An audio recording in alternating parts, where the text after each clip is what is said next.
So, okay, that sounds like a lot. It sounds is. like you've been, a victim of a lot of circumstances. But let me ask, how much of this situation is your fault?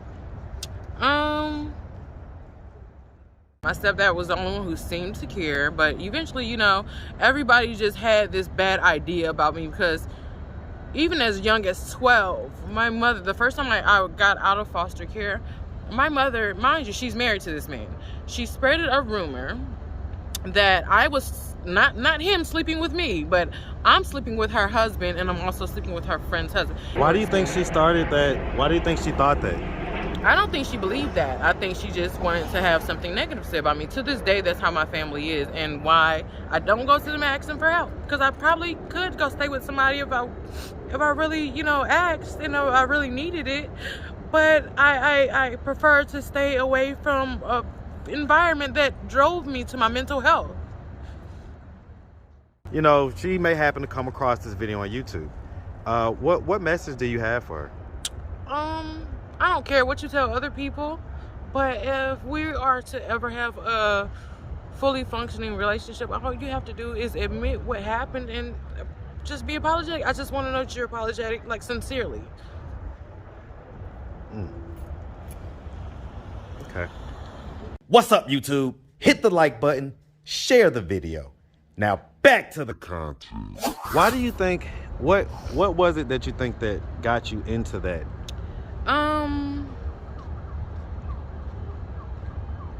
Honestly, I thought it was like, when it was first brought to me, I think I just felt happy to be accepted by somebody, and that's really it. And I just thought it was okay. I thought it was cool, because I would have money, I wouldn't be sleeping on the streets, and I just felt like I was accepted by somebody. So the lack of feeling accepted as a child is basically what caused you to go down that road? Yep. Kind of, sort of, didn't have any choice. He was a grown man, I was me, and it's like, let's say if I said I didn't want to do it, then what would happen, So, I mean, eventually I got that into my head, but initially it was just, that's how it kind of started. Initially it was brought to me by one person, but I ended up working for a different person, but yeah. Okay. All right. So as far as that goes, right, the time before, the time when you were with your mom, okay, and you say you have how many siblings on mom's side? 6. 6. Okay. And so as far as that goes, like, so what was that early childhood like? Well, my mom was open about not liking me because she didn't like my dad. Therefore, my siblings felt like they could also bully me. And where were you in the birth order? I'm child number 4. So initially, for years, I was the younger child. And a lot of people, like, when I got in trouble, they were like, oh, you're just upset because you're not that baby anymore. Because later on, I had other siblings. Right. I was more so uncomfortable because at some point in my childhood, I believe it was after kindergarten, I was sent to live with someone else who I found out later was supposed to adopt me, but she passed away. So I was kind of forced. My mom didn't even want to come get me, from my understanding. My stepdad told her if she did not come back and get me after the lady died, that he would divorce her. So that's the only reason she brought me back home, and she was very open about not liking me. And yeah, so it's just like, not only was I abused by my mother, I was abused by my siblings. My stepdad was the only one who seemed to care, but eventually, everybody just had this bad idea about me because even as young as 12, my mother, the first time I got out of foster care, my mother, mind you, she's married to this man.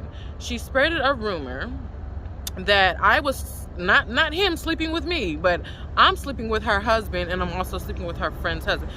But you're married to this man. You continue to be married to this man up until the point that he died in 2019.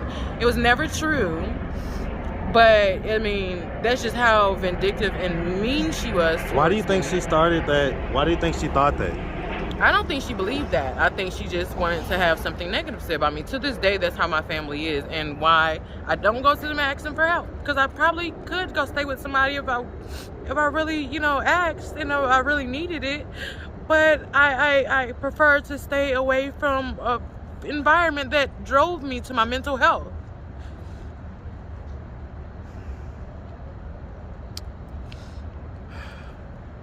What did you ever learn what it was about her relationship with your father that gave her so much vitriol towards you? I have learned, but her story was he abused her. But in all actuality, what I have recently learned, like I said, I found his family in 2018. He has a cousin named Liddell. He has a sister named Eugenia.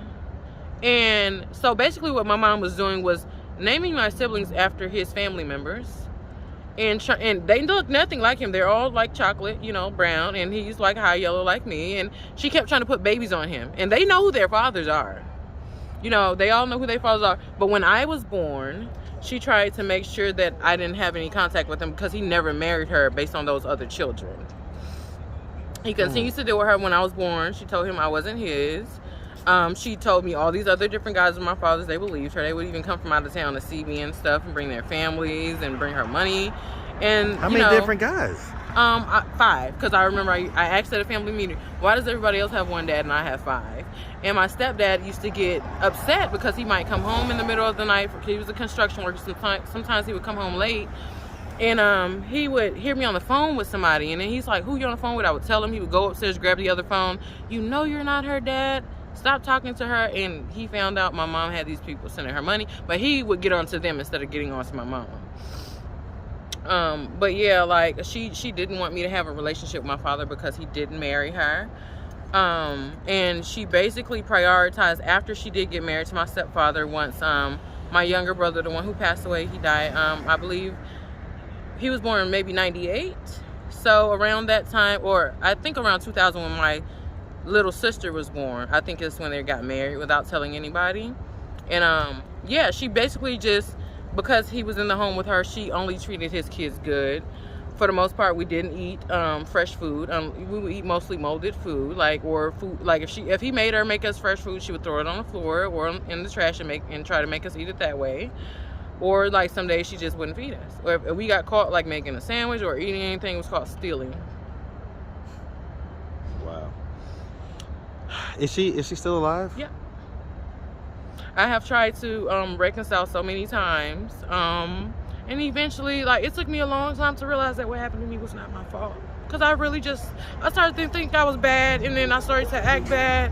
I started having disciplinary issues and rebelling and a lot of stuff because I just thought that's who I was. And a lot of times, even in school, growing up, I was often associated with my oldest brother, even though I had 2 sisters in between us. They always said, you're his sister. They treated my sisters well, but they would treat me bad because they knew I was his sister. And maybe they heard other things from my mom about me. So, you know, like, even my education got off track, but somehow at 16 I still ended up graduating and going to college. 16? Yep. After I had my first child, I How'd you do that? I got kept back 3 times in 9th grade because I was in foster care moving around. But I ended up taking my graduation test and passing at Crim High School. Okay, so you went to Crim. Okay. Yeah, they put me in accelerated learning. Hey man, shout out that Crim, man, on that east side, man, that Kirkwood. Yeah, like, so my case manager didn't even want to sign me up in high school because she wanted to go to tell the judge I wasn't going to school so that she can have my son taken away. She was an African lady. I don't know if she could have kids or not, but she gave me the vibe that she couldn't because she was upset with me for having a child. And you can't do this, you can't do that. I had to go to Crim and beg 2 employees to sign my paperwork because I was 16. I couldn't sign myself up for school. The caseworker was like, well, you have a kid, sign yourself up. Legally, I couldn't. I went to these teachers and they were like, well, you have to have a parent sign your stuff. And I broke down crying. I was like, I have a child. I'm trying to do what I'm supposed to do. Like, why won't y'all let me come to school? And I explained to them my situation, and eventually they were like, we could get in trouble for this, but we're going to sign your paperwork as your guardians so you can come to school. And I graduated within technically 5 weeks, but actually 7 weeks because it was like a snow week, and 1 week I took off for school, for work. Okay. But I was basically, because I passed my graduation test, I technically only had to do 72 hours in class because I was underage. And I studied in class, tutoring other kids, and I passed so fast because I was going to day and night school, tutoring other kids and taking attendance. You know. Okay. And okay. I started college. What's up, my boy? And I didn't finish college, but you know, I started. I What school? tried. Atlanta Tech. Okay, shout out Atlanta Tech. But the only reason I went was because foster care, when you're in foster care, they're supposed to at least put $5,000 towards your college education. Mm-hmm. They refused to, and I was too young to take out a student loan. So I was going to go to Javelin Tech, which is also something I was like iffy about doing, but I was, you know, I felt like it would be better than, you know, cosmetology. But Javelin Tech, I would have had to take out a $5,000 loan, and DFACS would not provide the $5,000 they were supposed to towards my school. I'm sorry, let me take the break. No, you're fine. You're fine. So yeah, so I ended up going to Atlanta Tech for cosmetology. I was not into it at all. I passed my core classes, and I didn't go anymore. I mean, honestly, at that time, I was also experiencing homelessness. I was not aware. Like I said, when I was in foster care at the age of 17, I caught this charge. It was criminal trespassing, which legally, I don't understand how I caught a criminal trespass when the state made me live there. If I would have left on my own or when they told me to, I can catch what's called a runaway charge. Also, because I was there with my first child, I could catch a child abandonment charge and I get my child back. Did someone tell you to leave? Yeah. Who told you to leave? The staff, because she kept trying to take my phone. And what I found out, the girls kept telling me the lady who ran the home wanted to adopt my oldest son. And even her other adopted daughter, who was about 5 at the time, also told me that's her new little brother. So I was trying to call my caseworker. And I kept calling back to back to back. The caseworker, not caseworker, the staff at the group home was telling me to leave and was trying to take my phone from me. And then they called 911 and claimed that I flipped a 500-pound china cabinet that was bolted into the wall, and they claimed I picked it up and threw it at the children. But the judge was like, I'm sure she didn't do that. But I still somehow called criminal trespassing, even though the state forced me to live there. If I would have left, I could have got runaway and child abandonment. But if I would have taken my child with me, I could have got runaway and kidnapped because my child being born into DFACS, you know. Okay. So I stayed and I went to jail. And that's why there's a false charge on my thing, because I have criminal trespassing charge that shows up as criminal damage to property, and I cannot get anything in my name in Georgia. As far as like housing and stuff like that? Because nobody wants to rent to anybody with criminal damage to property on their work. And I just found out recently because a lady was just being rude. Because any other time you ask, they're like, well, we don't have to disclose why we denied you, you know? And it's just helpful because had I known that was on my background, I would have... You could have worked on it. Exactly. So now I'm stuck trying to figure it out. Like, I don't know how. Because if I get fingerprinted, it's correct. But background check companies... And I don't know which background check companies to contact. There's a bunch of private ones. And so if they use a private background check company, anything could come up. So, exactly. So, all right. So let me ask. So okay, that sounds like a lot. Sounds like you've been, a victim of a lot of circumstances. But let me ask, how much of this situation is your fault?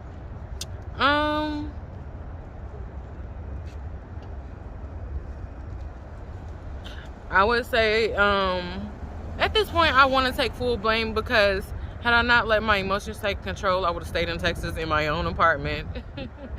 And I was working at Blue Cross Blue Shield at the time. If I had not let my emotions shout out control, that Blue Cross Blue Shield, man. That's who used to pay me back in the day. Yeah, like if I had not allowed my emotions, like here's my whole thing. I missed people who did not miss me. I was about to say, because I mean you're describing it at first like exactly you had to come back to family and this, that, and the third, but I mean I missed people who didn't miss me. And I was lonely. I was down there for about 2 or 3 years. I just didn't have anybody, and I started to feel very, very lonely. And I came back here. And I wasn't realizing that, someone in my background preventing me, because that's another reason I would have stayed. But like I said, I take full blame because I was in the middle of my lease. I had very cheap rent for a 3-bedroom apartment, had a really good job. You just picked up and left. And I literally just picked up one day and left. Huh. I mean, okay. So, is it a possibility that you could go back to that situation or get that situation back going somehow? I don't know, because actually I got that apartment kind of on a fluke, but I don't know what really pops up on my background check in Texas, but I kind of got that one on a fluke. They were just trying to hurry up and fill some apartments, and I just happened to be one of the lucky people they let in. So I actually was recently talking to somebody. I know that well, one in Atlanta right now, there's barely any availability in these shelters, especially for women and children. So I know they have a Salvation Army down there that, you know, typically has a lot of availability. They have a very low homeless rate where I was. Where were you at? Amarillo, Texas. Okay, Amarillo, okay. So I know there's some places down there. Also, I know it's a lot easier to get like HUD and, you know, public assistance as far as housing and stuff. So I was actually thinking about that recently, or, you know, just any other state, just because I'm tired of Atlanta. I often visit other places, like even while I was homeless, well, the whole time I've been homeless, I travel a lot, like to different states and stuff. I pretty much, when I do have enough money, I live in hotels most of the time anyway, so traveling, you know, just makes it better. And then I work with temp agencies that has jobs over most of the United States. So I'm able to pick up jobs wherever I go while I'm traveling and stuff. So, you know, like, I prefer to be anywhere but Atlanta. I don't know why I come back. Okay, so let me ask about that. So, as far as it goes, right, does your mom know that you feel the way that you feel about you guys' relationship?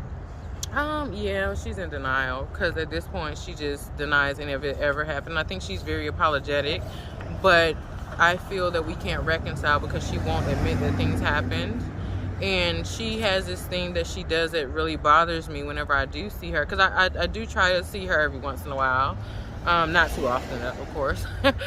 But she has this thing that she does, especially when other people are around. Like, she'll like put on like an old home video that she's not even in, and like, look at the good times we had, and, you know, this and this and that, and, you know, like, she makes her own versions of what did and didn't happen, and it bothers me on a high level. Well, I mean, it's a form of gaslighting and manipulation. Exactly. So let me interject real quick, right? So one of the things that we do on this channel is we have conversations with people when they're not in front of us, because sometimes it's easier to get out our feelings and how we feel and what we want to say without them, you know, manipulating, gaslighting, or anything like that. If you could just give any message to her, you know, she may happen to come across this video on YouTube. What message do you have for her? I don't care what you tell other people, but if we are to ever have a fully functioning relationship, all you have to do is admit what happened and just be apologetic. I just want to know that you're apologetic, like, sincerely. Okay. All right, miss. Well, listen, we really appreciate you taking the time answering all of our questions. If anybody out there wanted to reach out, help, or donate, do you have a way they could do that? Do you have social media, Cash App, anything like that? My Cash App is NaturalCanvas, NaturalCanvas as in Victor, AS. My social media is Jazzlyn Shanice, JAZZLYNSHANICE. Yeah, on all platforms. All right. Well, like I say, we really appreciate you, and we definitely wish you nothing but the best out here. All right. Make sure you have a good one, Steve. Thank you. All right.